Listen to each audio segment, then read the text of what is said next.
Odisha सांबादिक union सह अनुबंधित जगतसिंहपुर जिला सांबादिक यूनियन सभापति रमाकांत दास नेतृत्व में जगतसिंहपुर जिलार कार्यरत सांबादिक माने जिलापाल कार्यालय सम्मुख में कला बैच पिंधि प्रतीक धर्मघट करथिले। राज्य सरकार प्रतारणा जोगु एही प्रतिबाद समावेश अनुष्ठित होइतिला।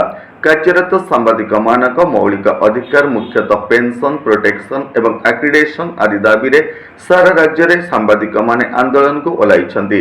एही परिप्रेक्षी रे जगतसिंहपुर जिला सांबादिक यूनियन पक्षरु धारणा दिया जायछि।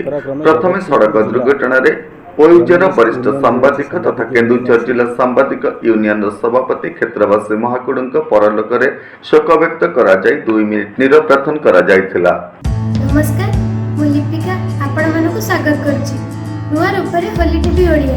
होली टीवी ओडिया सहित जोड़िया पय आपण माने लाइक करंतु, सब्सक्राइब करंतु, शेयर करंतु। एक कार्यक्रम रे राज्य सांगठनिक संपादक शुभंकर जेना, राज्य कार्यकारिणी सदस्य वैष्णव चरण रावल, रामचंद्र स्वाई, साधारण संपादक सुब्रत नायक, कोषाध्यक्ष प्रताप कुमार सिंह, गौरांग चरण स्वाई, प्रदीप्त नायक, तापस दास, कमलाकांत बारिक, विश्वरंजन विश्वाल, मनोज नायक, अभिमन्यु साहू, अक्षय कुमार दास, उमाकांत पात्र, श्रीकांत दास, अशोक राय, अभय साहू, मलपाणी, अंबिका प्रसाद महापात्र, पवित्र बेहेरा, सौभाग्य स्वाई, भागवत प्रसाद, शिवदत्त महापात्र, जगन्नाथ राउत, जगदीश राउत, वरिष्ठ कार्यकर्ता एवं ब्लॉक कार्यकर्ता माने जोगदे सरकार को चेतावनी देवा सह खूब शीघ्र ए दाबी गुड़ी को पूरण करने मत व्यक्त करते।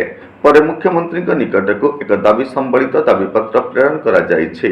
जगतसिंहपुर अक्षय कुमार दास का रिपोर्ट, होली टीवी ओडिया।